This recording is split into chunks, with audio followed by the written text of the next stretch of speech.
बड़ी खबर बेरूत से भी आ रही है, जहां इंटरनेशनल हवाई अड्डे को उड़ाने की आशंका के चलते पूरी तरह से बंद कर दिया गया है। अशरफ वानी की एक रिपोर्ट आपको इजराइल से दिखा देते हैं। वक्त लेबनान के पहाड़ी इलाके अलमातिया में हूँ। यहाँ पर सोमवार रात को जो है एक के बाद एक कई इलाकों में इजरायली वायुसेना की तरफ से जो है बमबारी हुई है। और यहाँ पर लोगों का कहना है कि 2006 में जब युद्ध चल रहा था लेबनान और इजराइल का, तब भी इस इलाके को सुरक्षित माना गया था और यहाँ पर बेरूत और दूसरी जगहों से लोग शरण के लिए आए थे। लेकिन अब भी कुछ ऐसा ही था, जो लोग बेरूत और दक्षिणी बेरूत से इस पहाड़ी इलाके में आए, वहाँ पर भी इजरायली वायुसेना उनका पीछा नहीं कर रही। आप मेरे पीछे देख सकते हैं, दो इमारतों पर ये कुछ घंटे पहले जो हैं इजरायली वायुसेना के दो मिसाइल दागे गए और दोनों घर जो हैं पूरी तरह से तबाह हो गए हैं। आप ये देख सकते हैं मेरी बाईं ओर जो है ये एक बहुमंजिला इमारत, इसका पूरा जो है ऊपर का स्लैब नीचे आया है। यहाँ पर जितने भी वाहन या लोग खड़े थे वो सभी जो है उस हमले में पूरी तरह से जो है उनको नुकसान पहुंचा है।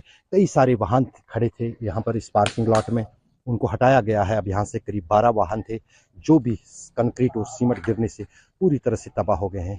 काफ़ी लोग दुखी हैं और उस बीच जो है उसमें बहुत ज़्यादा क्षति जो है इसी तरह कई इलाकों में इस पहाड़ पे, जो अगर आप इस इलाके को देखेंगे तो हर तरफ जो है ये पहाड़ी इलाका है लेबनान का। यहाँ पर जो है इसको सुरक्षित माना जा रहा था, लेकिन अब सोमवार रात से इस इलाके को भी इजराइल की वायुसेना ने निशाना बनाना शुरू कर दिया है। अशरफ वानी, अमातिया हिल्स, लेबनान, आज तक। और बेरूत से मेरे सहयोगी अशरफ वानी इस वक्त तमाम जानकारी के साथ जुड़ गए हैं। अशरफ, आपकी ये रिपोर्ट हम देख रहे थे। अब ये माने कि लेबनान में रिहायशी इलाकों को, उन इलाकों पर जहां पर ज्यादा तबाही मच सकती है, उन्हें निशाना बनाया जा रहा है। ये एक टारगेटेड स्ट्रैटेजी है। नेहा, दरअसल हमने देखा, जो अभी आपने रिपोर्ट दिखाई, कि अभी तक तो साउथ सब जो है, जो लेबनान या बेरूत का दक्षिणी इलाका है, वो इजराइल के निशाने पर था और वहां पर पूरी लीडरशिप जो है हिजबुल्लाह की वो मार गिराई है इजराइल ने। लेकिन अब बाकी जो बचे कुचे हैं जो वहां से भागे थे, चाहे वो सीरिया जाने की कोशिश कर रहे थे या इन पहाड़ों में जहां पर अभी कुछ देर पहले में था, वहां पर भी उनका पीछा जो है इजरायली वायुसेना नहीं छोड़ रही है। इजराइल को इतना इंटेलिजेंस इनपुट पूरे लेबनान में है, उनको एक एक हिजबुल्लाह के मेंबर और कमांडर और लड़ाकू की जानकारी है, वो कहाँ घूम रहा है, कहाँ पर है।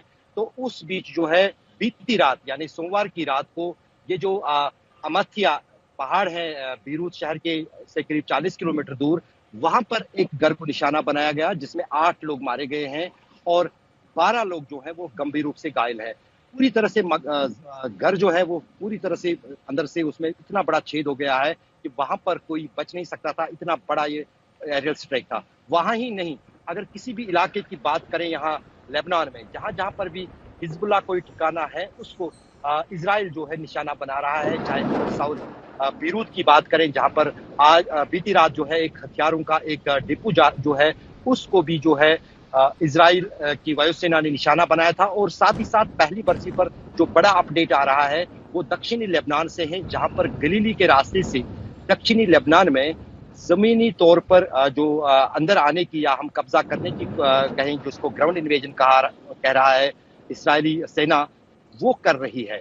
तो वहां पर हिजबुल्लाह के लड़ाकों की तरफ से उनको कड़ी चुनौती भी मिल रही है, क्योंकि कल हमने देखा कि किस तरह से हिजबुल्लाह के लड़ाकों ने इतने प्रहार के बावजूद भी करीब 80 रॉकेट जो है हाइफा, जो कि एक महत्वपूर्ण शहर है इजराइल का, उस पे दागे, जिसमें 10 लोग वहां घायल हुए, कुछ घरों को नुकसान पहुंचा और जो उनका आयरन डोम सिस्टम था वो एक मिसाइल से जो है खराब हो गया और तब वो माफ कीजिएगा, काम नहीं कर पाया। तो जाहिर है कि आने वाले दिनों में जब तक जो इजराइल का कहना है, जब तक हिजबुल्लाह खत्म नहीं होता है, तब तक इसी तरह का प्रहार और इसी तरह की स्ट्राइक्स जो हैं हिजबुल्लाह के ठिकानों पर जारी रहेंगी।